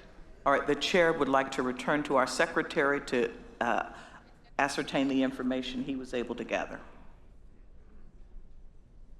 With the limitation on the information that can be translated and submitted to the printers in order to make the deadline, and in light of the fact that still ahead of us is a very large amount of information coming from GCFA related to the budget, which must be printed, it almost becomes a choice of either or.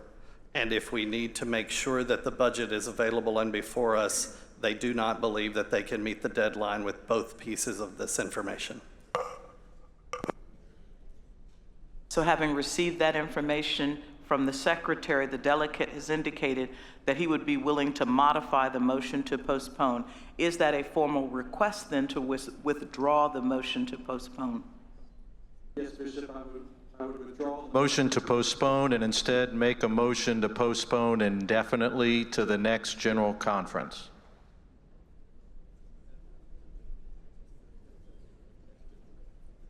Just a second, please.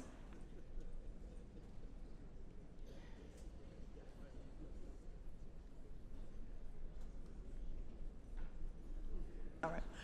Does the body support the motion to withdraw the postponement. Is there any objection to that? Right.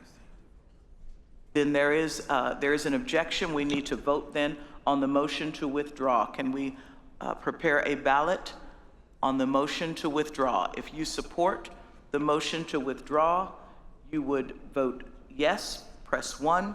If you do not support the motion to withdraw, you would press 2 and vote no.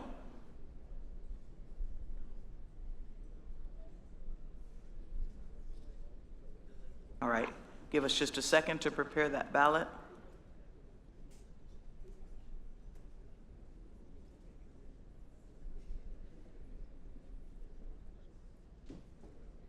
And this is the motion to postpone, withdrawing the motion to postpone.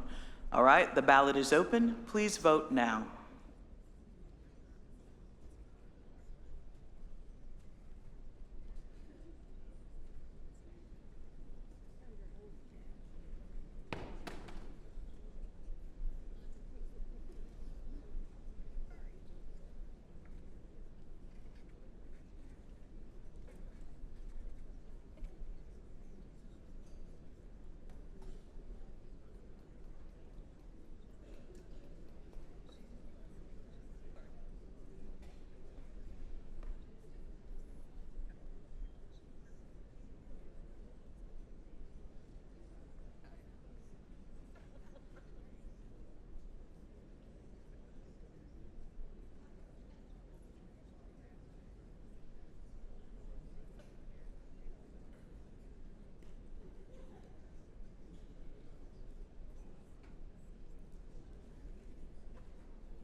All right, seeing no flags, we'll close that ballot. We can have the results. With 552 voting in the affirmative, 103 voting to the contrary, the motion to withdraw, the motion to postpone has been supported. The delegate then indicated that there would be, the delegate would like to offer a motion to postpone indefinitely, and that would be out of order because one conference cannot bind another, but also because you would have to re-enter the pool to be able to address that again. And so, all right. Is there any further discussion then on the motion? Calendar item 457, which is before us, and prior to the inquiries that we just had, we had not had any speeches for or against. So the chair recognizes Anthony Dio, delegate from Liberia, microphone 1, with other parliamentary. Anthony Dio, microphone 1.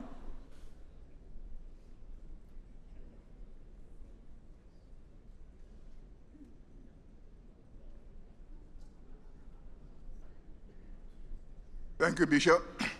Anthony Dio, clergy delegate from the Liberia Annual Conference.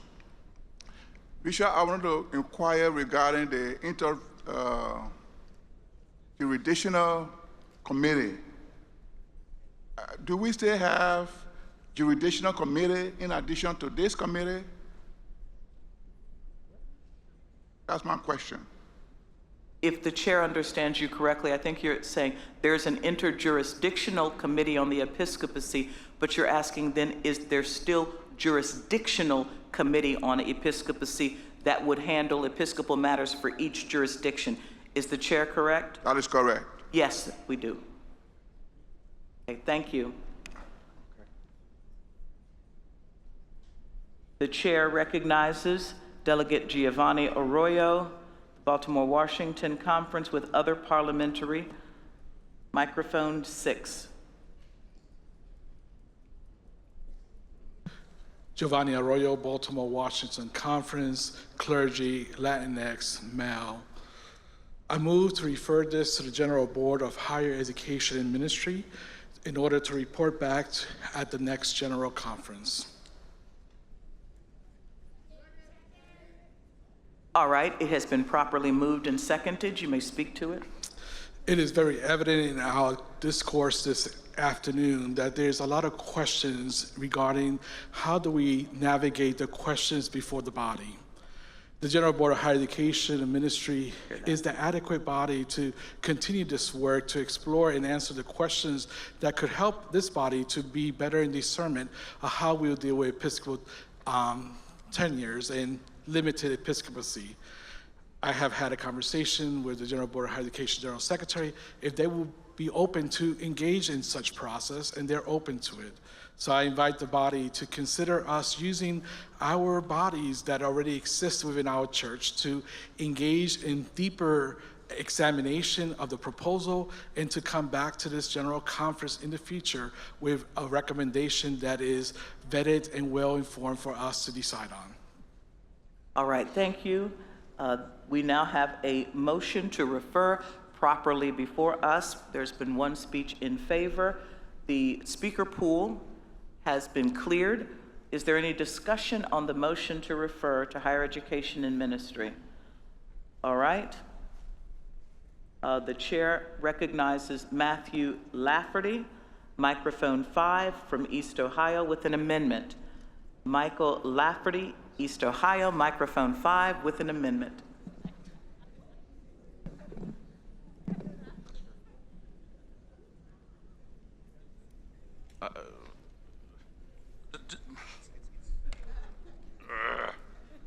Okay, I'll just bend over. I'm sorry. My name is Matthew Lafferty. All right. Let's contain our laughter, please. Go ahead. East Ohio Conference clergy, white, male, adult, and I'm very cold because the Holy Spirit's been blowing very hard down here in the front row all day long. But I would like to amend the motion by adding the motion to refer to the General Board of Higher Education and Ministry in consultation with the Committee on Faith and Order. All right, is there a second? All right, there's a second. Would you speak to it, please? For many years now, we have had a Committee on Faith and Order, which is responsible for helping guide the church on asking important theological questions. One of the main concerns that I've had in this whole discussion is that we have let money drive the conversation with very little theological discourse on this very important matter. The Committee on Faith and Order is a body of 16 members made up of theologians, scholars who can help guide that conversation in consultation with the General Board of Higher Education and Ministry, which would bring other technical skills to that conversation to help bring back a motion or action for our next General Conference. All right, thank you. That is a motion to amend by adding that it would also be referred to in consultation with Faith and Order. So that is a speech in favor. Is there a speech against the motion to amend? The speaker pool has been cleared. Are there persons now wishing to address the amendment?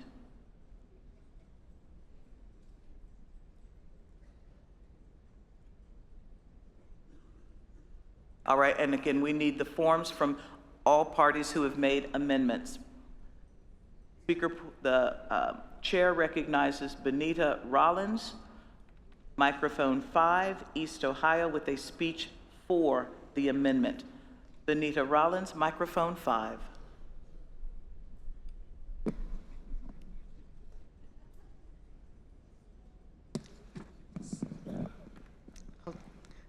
Benita Rollins, clergy, East Ohio.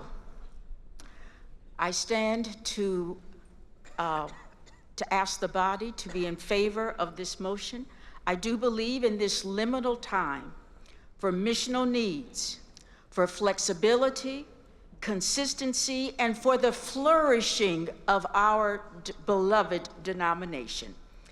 I believe that we do not want to tie the hands at this point, and I believe that it is in good order to have both the General Board of Higher Education in consultation with Faith and Order to further clarify, discuss, and bring information that will be helpful to the General Conference, the next General Conference, to address this issue. Thank you. Thank you. That was a speech 4. We've had 2 speeches 4. The chair recognizes Ande Emmanuel, microphone 6, from Southern Nigeria with a point of information or inquiry. Ande Emmanuel, if you'll come to microphone 6 and have your question prepared. Bishop, my name is Reverend Ande Emmanuel. I rise for point of information. I don't know whether that is in order. Yes, let's go ahead and if it's germane to the matter that's before the body.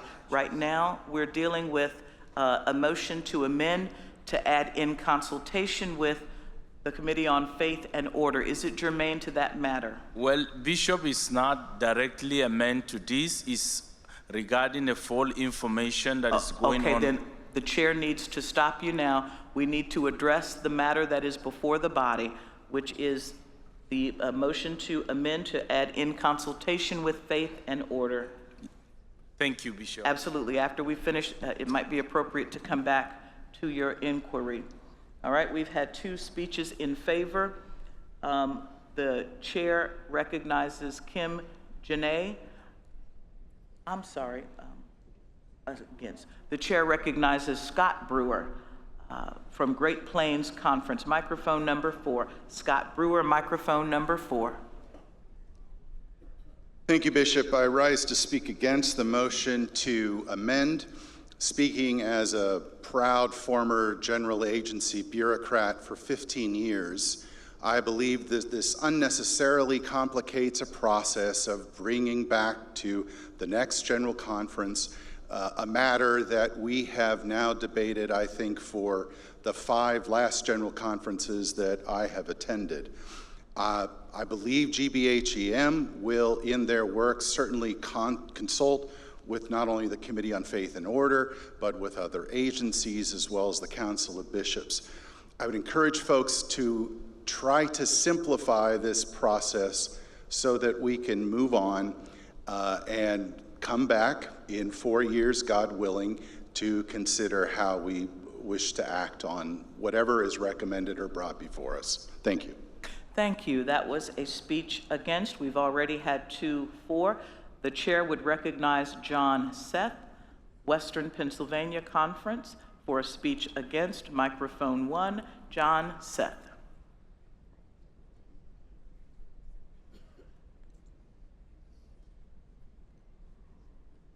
John Seth, Western Pennsylvania, and I really did try to get out of the poll. All right. So the chair recognizes Joe Staines, Western Pennsylvania Conference, with a speech against. Microphone 1.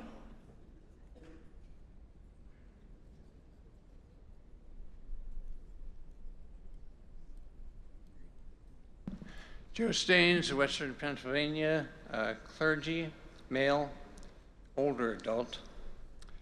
I have to agree with my predecessor at microphone. This issue has been brought before the General Conference for at least the last 3 or 4 sessions, and it's not a new issue. It's not an issue that has not had good examination by the General Council of Higher Education and Superintendency. It's time to move on it.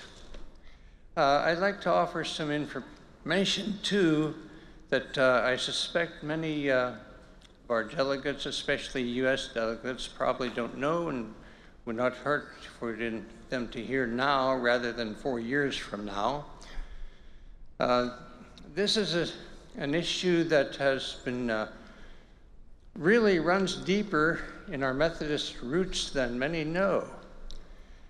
55 years ago, the United Methodist Church began because the United Methodists, the Methodists joined with Evangelical United Brethren whose bishops served tenured terms. It's not a new issue in the Methodist tradition, not at all. All of the central conferences adopted tenured bishops, all of them, and they've served it well. Right now, we have a two-tiered system of seniority in the Council of Bishops. That will go on another 4 years if we don't deal with this time. And it seems we start over in trying to inform the delegation about this. There's nothing more US-centric than to cling to instant lifetime tenure at such a time as this. And for US delegates— Thank you very much for you. your speech against. So we've had 2 speeches for and 2 speeches against.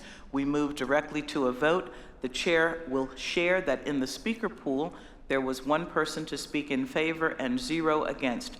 And so now you have an opportunity to vote on the amendment to add in consultation with higher education, that after higher education and ministry, you would add the words in consultation with the Committee on Faith and Order. Those who would support this amendment would press 1 to vote yes. Those opposed would press 2. You may vote now.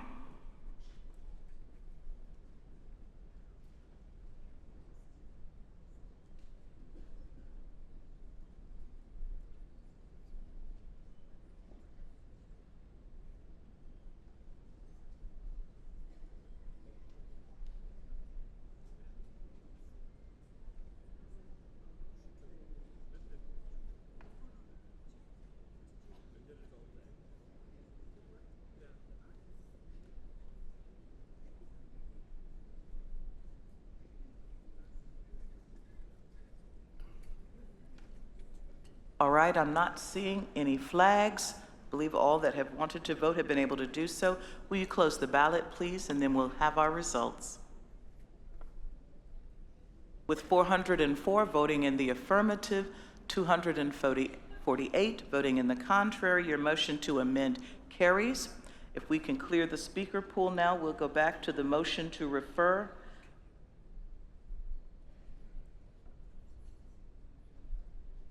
All right, the chair would like to ask the General Secretary to read the motion to refer as it has been amended. And then the chair will again remind the body that we had 1 speech for. If we could have the motion as amended. Thank you, Bishop. The motion is to refer to the General Board of Higher Education and Ministry in consultation with the Committee on Faith and Order to provide a report back to the next General Conference. All right, you've heard the motion to refer as amended. We had a speech for. Right? The chair recognizes Ken Au, microphone 6, Baltimore, Washington, with a motion to amend. Ken Au, microphone 6, Baltimore, Washington, motion to amend. Ken Au, Baltimore, Washington, laity, Chinese, golden oldie. The General Counsel on Finance and Administration would also like to be part of this referral. Is there a second?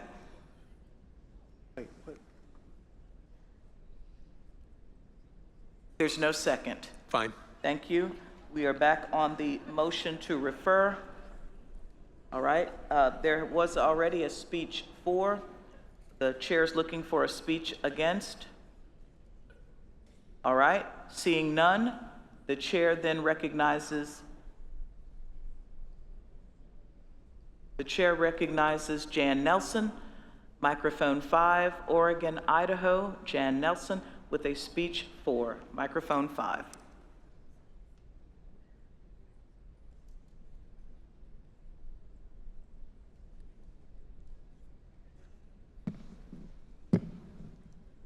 Thank you, Bishop. Jan Nelson, Oregon, Idaho, lay delegate, female, older adult, queer delegate.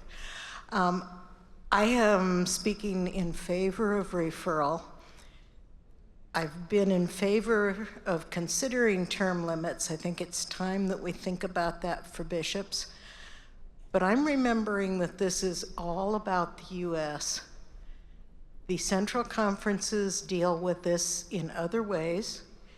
And I think maybe if we refer this, maybe God willing, we will be able to consider this at the U.S. regional conference where it would be more appropriate to settle this matter. So I urge you to support referral.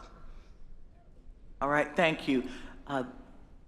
Our rules require 2 votes in favor, 2 against, but there are no votes against in the pool. But since we have not reached our threshold, the chair would recognize.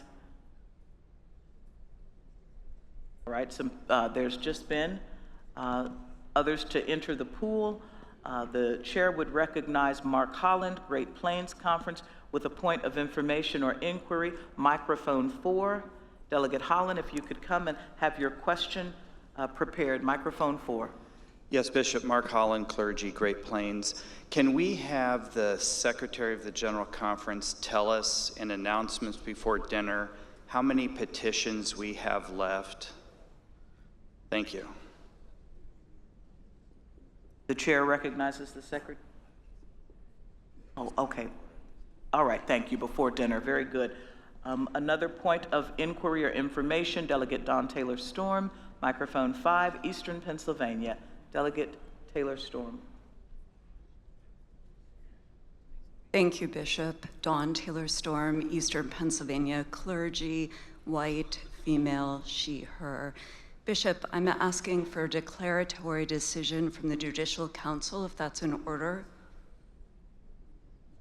The chair rules that that's not in order at this time. Okay, there's a pending motion on the floor. Thank you, though. We can come back to it after we conclude the motion. The chair recognizes Jesse Lipp, microphone 4, Great Plains Conference. Jesse Lipp, microphone 4, Great Plains, with other parliamentary. Jesse Lipp, laity, Great Plains. Still not sure. I'm 34, which I am. White, they, them, non-binary, person living with disability. I move to suspend the rules, 7.2 and the relevant portion of point 3 in order to call the question on all that is before us. Is there a second? You may speak to it. No. I'm sorry, it's not debatable. All right, and so we will proceed to vote on suspending the rules that we might move all that is before us. And that was your motion, right, to move all that was before us? Okay, thank you, all right. If we could prepare a ballot then so that you'd be voting on suspending the rules that you could consider all before us. If you support that motion to suspend the rule, you would vote in the affirmative and press 1. If not, you would vote 2. Please vote now.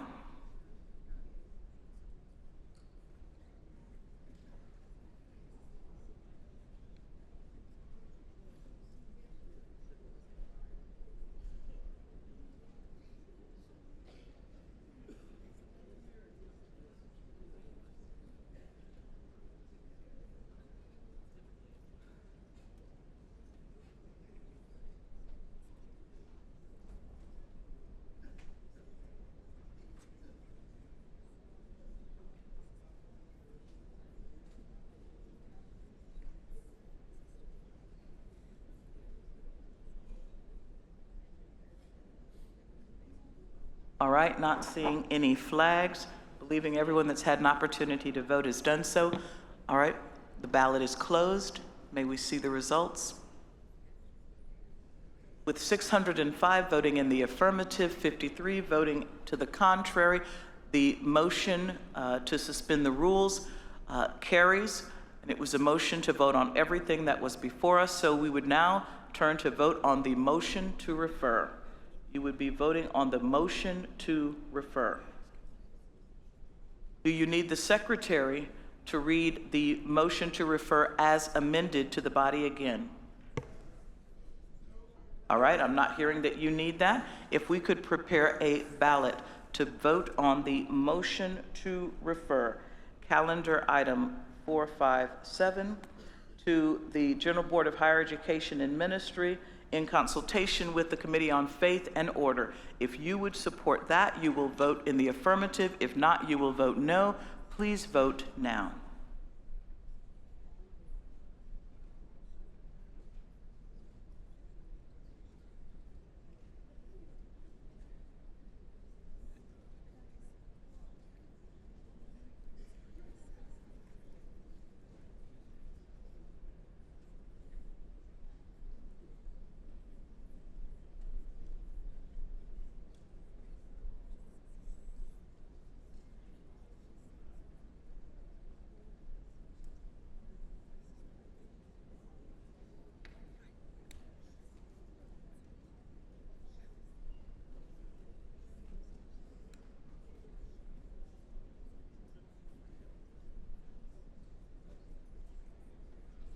I'm not seeing any flags, so believing that all that have desired to vote have done so, we'll close the ballot if we could have the results. All right, with 494 voting in the affirmative, 152 voting to the contrary, the motion to refer carries. Thank you very much. This will conclude all of the business that we are able to address in this session of our holy conferencing. The chair recognizes the Secretary of the General Conference, Gary Graves, to provide any announcements. Thank you, Bishop. We will begin with the most recent request for information. In addition to the GCFA petitions, which will be discussed tomorrow and are currently being prepared for publication, there are 25 calendar items remaining, 17 of which require action under the Book of Discipline, paragraph 507.10. 25 calendar items remaining, 17 require action. 16 require action because we just dropped the one that we just did with the referral.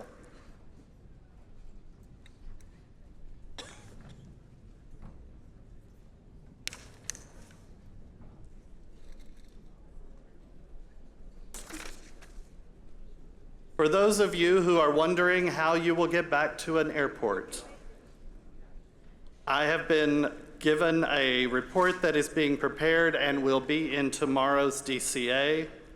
I will prepare you now. The shuttles will begin at 3 a.m. They will work until 8 p.m., and the schedule that you will see in tomorrow's DCA is built, and you are recommended to depart your hotel at least 2.5 to 3 hours prior to your scheduled flight departure time due to the music festival in Charlotte that could cause traffic delays. At the conclusion of General Conference on Friday, recycling bins will be available in halls B and C if you would like to have your Advanced Daily Christian Advocate and Daily Christian Advocates recycled. Please do not leave them on your table or chair. As we were departing the room to go to lunch today, there were offerings at each of the doors that you were able to give to the pages and marshals. Some of you are still giving, and it's coming here, and so I will make sure this gets where it is appropriate. But if you would like to give electronically or you need to give after you get home, there will be a press release issued by the Office of the Business Manager that will give you instructions for how to do that. They are not quite ready at this point, but instructions will be released following General Conference. Thank you, Bishop. Those are my announcements. Thank you so much for those announcements. Beloved of God, it has been an honor and a privilege to preside over this session of our holy conferencing. You were kind, you were patient, you worked with the chair and others for us to do good work, and we did good work this afternoon. I'd like to thank those who joined me in presiding, again, Bishop Dottie Escobedo Frank and Bishop Jimmy Nunn. Amen. I'd now like to turn to,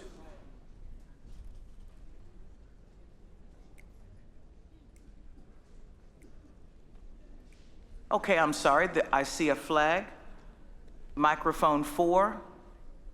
And once we conclude this, I'm going to ask Bishop Robert Schnase to pray for us, because we had shared that we would ask for a prayer at the conclusion of our matter to celebrate any significant matters that the body undertook. And so, microphone 4.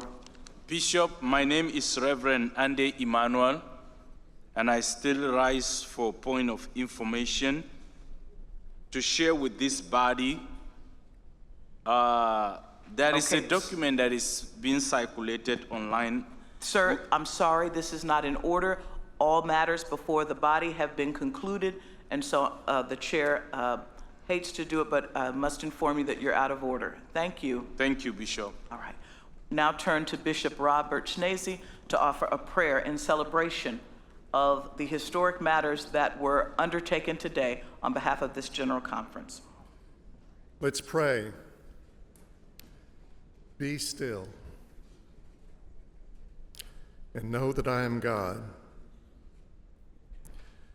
Dear Lord, this has been a long day, and many of us are weary, but it's been a good day, and so we give you thanks. We open our hearts full of gratitude for the gift of life, for the gift of a new day, for the gift of friendship and fellowship, and for the gift of all those people who have revealed your grace to us.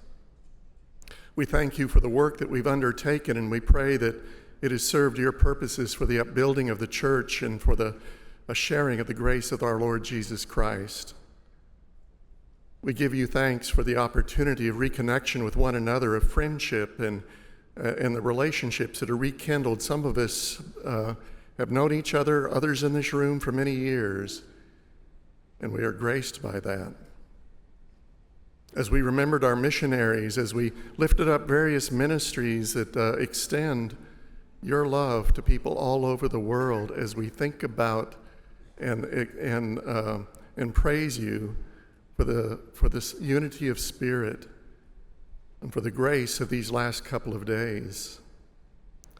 You've brought us to places that have been long. That has taken us a while to get there, Lord. But we trust you, and we open our lives to your future, and we give you thanks for all the hope in this room, all the anticipation, all the celebration. And now in humility, we bring this session to a close. Grant us rest, grant us grace, and prepare us for tomorrow so that our discussions, our deliberations, our decisions may serve you. All this we lift before you in the name of our Lord Jesus Christ. Amen. Amen. Thank you, Bishop Schnase. The 9th plenary will be adjourned immediately following our devotion. Thank you.